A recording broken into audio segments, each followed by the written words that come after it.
Hi, it's Fias Taro. Hello, Scorpio placements. Okay, so reading, okay, mid-month. Okay, love reading. Okay, so bakit ako lutang? Oo, lutang na naman. Okay. Scorpio placements, mid-October.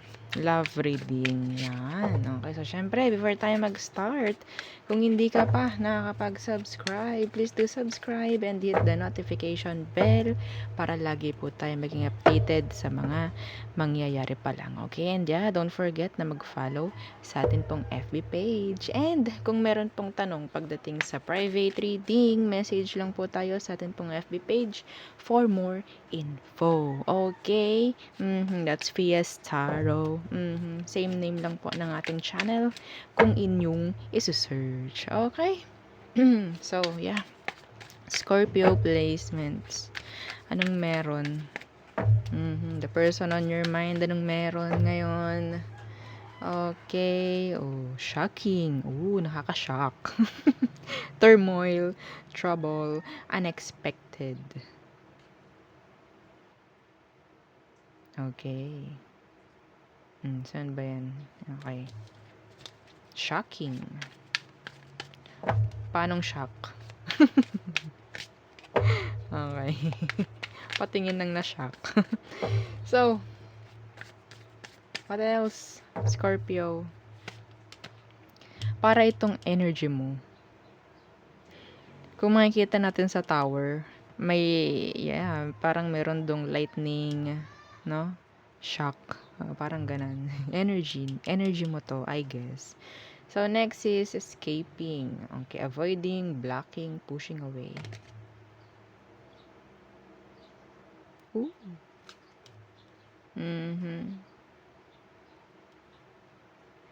Ano na naman ito? Windang na naman ako sa magiging reading na to. Ano to? Yeah, thinking. Okay, sa ilalim may thinking. Missing you, craving, desiring. Pero dito tayo mag-focus. Sa shocking and escaping. Turmoil, trouble, unexpected. Yeah, the unexpected, the tower. Avoiding, blocking, pushing away. Okay. So, I guess meron ditong parang situation na nalaman pero hindi pa rin totally parang tinatanggap. Parang ganyan. Okay? So, nandyan na. Tutukain na. Tutuklawin na. Parang ganun. Hindi pa rin totally like, ay, hindi yan. Parang ganun. Ay, hindi yan. Okay. Meron ditong parang nagbubulag-bulagan. Mga Scorpio.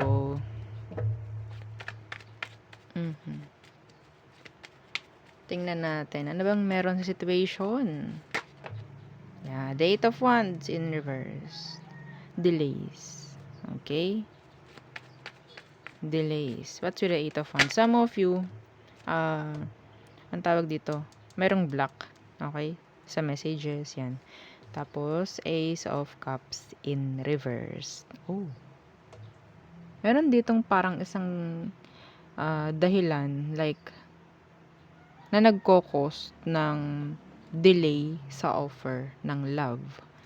Okay? Yeah, the world. May nag-end. Yeah, may nag-end. Meron ditong hindi nakikipag-usap. Pwedeng, yeah, Scorpio and ang tawag dito, the Virgo. Okay? Hinahanap ko anong meron.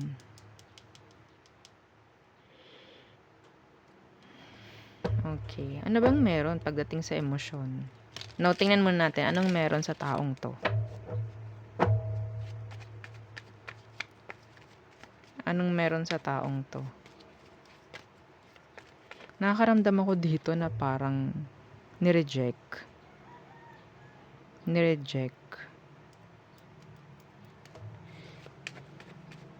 Okay.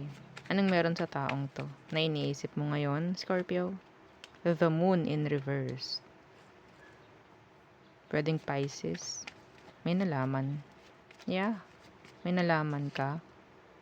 The Queen of Pentacles.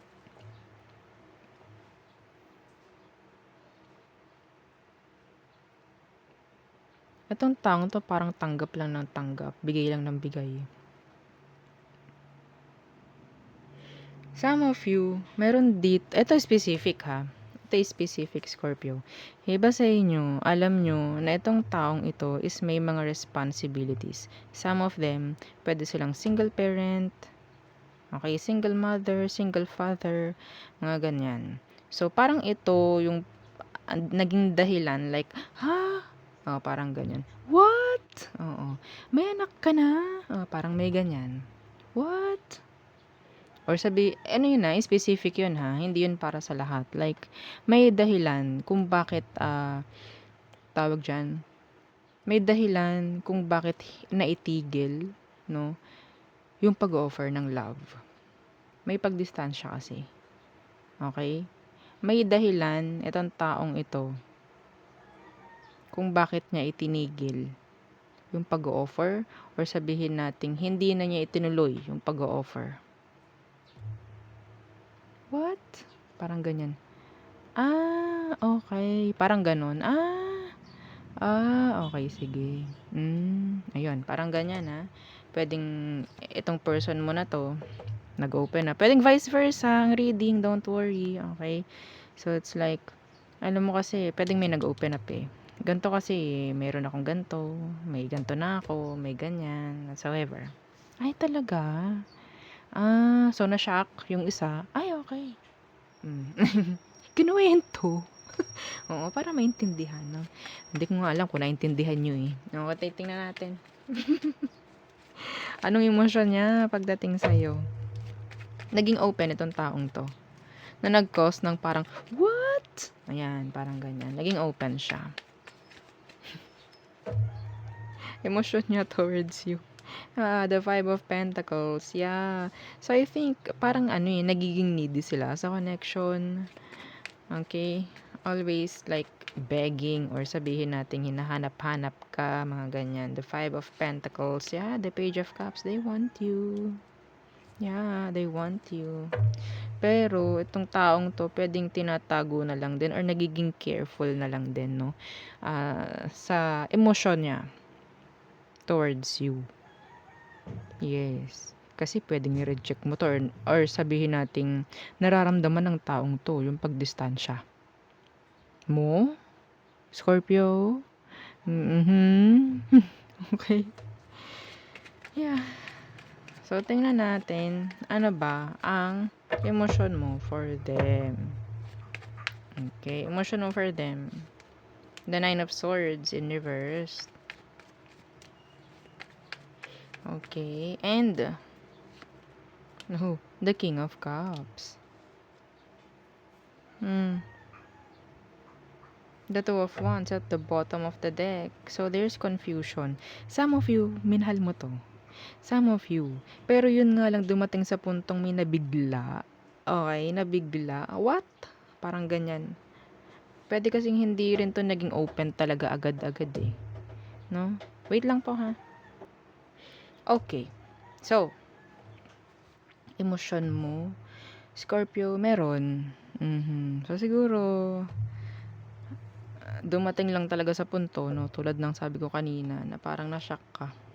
So, parang dumating sa puntong dinistansya mo yung sarili mo from them. Okay? Yeah. Yeah. Iba dito, hindi handa. Hindi handa sa narinig. Okay? Next action niya towards you. Anong next action niya? The Six of Swords in reverse. And the King of Pentacles. Reaching out. Ang nakikita ko rito. Okay? Pag reach out, yun lang. Oh my God. Binuklat ko pa talaga, no? So, nandito yung sabihin nating reconnection, I guess. I don't know. Pwedeng kumustahan, mga ganyan. Kumustahan lamang, okay? So, tingnan natin. No? Tingnan natin na bang magiging outcome nyo after ng kumustahang iyan. Kasi may pag-avoid, yan. Tingnan natin. Outcome nyo. The Ten of Swords in reverse, yes, may comeback. May pagbabalik. I don't know. Pwedeng maging vice versa po ha, ang reading. Okay, yeah, the Four of Pentacles. Pero may pagtatago. May pag-hold back. Okay? Wanting you. Yeah, see? Hindi ko nakikitang masama ang intention ng taong ito. Para kasing kailangan lang muna siguro na hindi sabihin lahat. May biniblame niya minsan yung sarili niya kung bakit hindi niya totally sinabi agad lahat-lahat noon, no? Pero I guess, pwedeng sabihin nating gumawa ito ng paraan para magkaroon ulit ng reconnection or magkakaroon ng pagkakaintindihan sa inyong pareho. Okay? Pero nandito yung Four of Pentacles. This is like holding back. Nandyan na, nag-reconnect na, pero andun pa rin like parang may gate sa gitna nyo. Okay? O kaya may salamin. Pareho kayo nagsa-sign language. O, parang ganyan. Hindi mo masabi yung totoo. Parang ganyan, no? Like, kahit sabihin naman nating marunong kayo. Oo, na naririnig nyo yung isa't isa. Pero ang way nyo to talk is iba. So, parang hindi nyo nasasabi yung gustong sabihin. No? Okay? So, yeah, yun na nakikita ko. Well, parang may part 2 nga.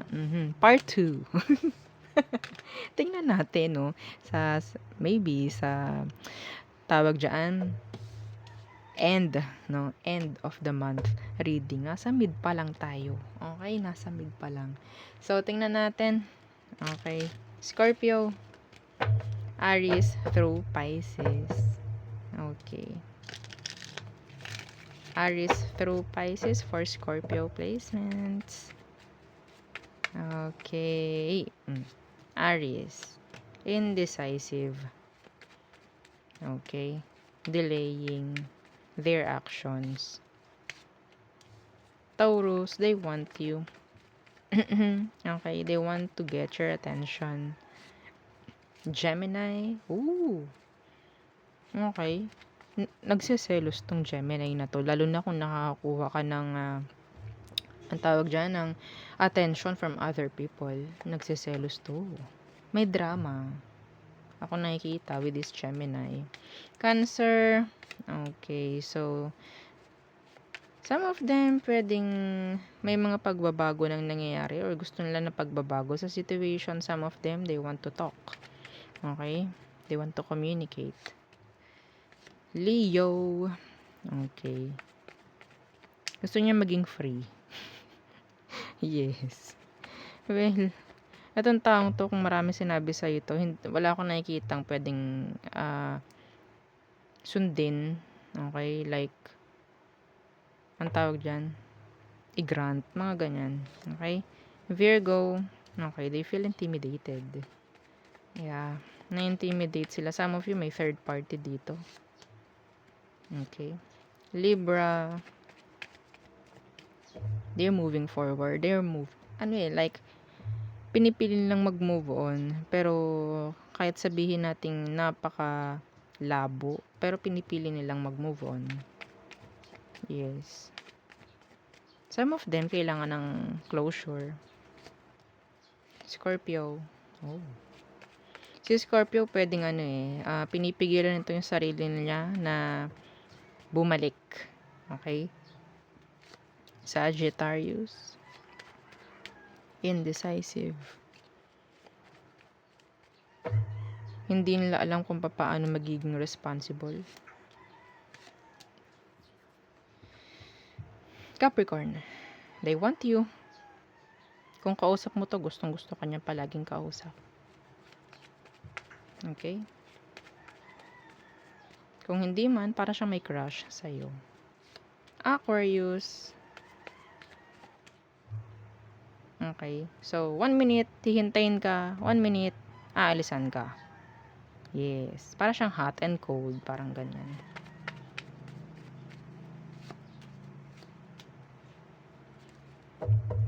Pisces. there is tension. Yeah.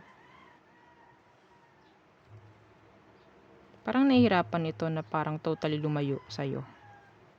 Yeah. Okay, so there. Yun ang ating reading for Scorpio placement. So, thank you. Bye!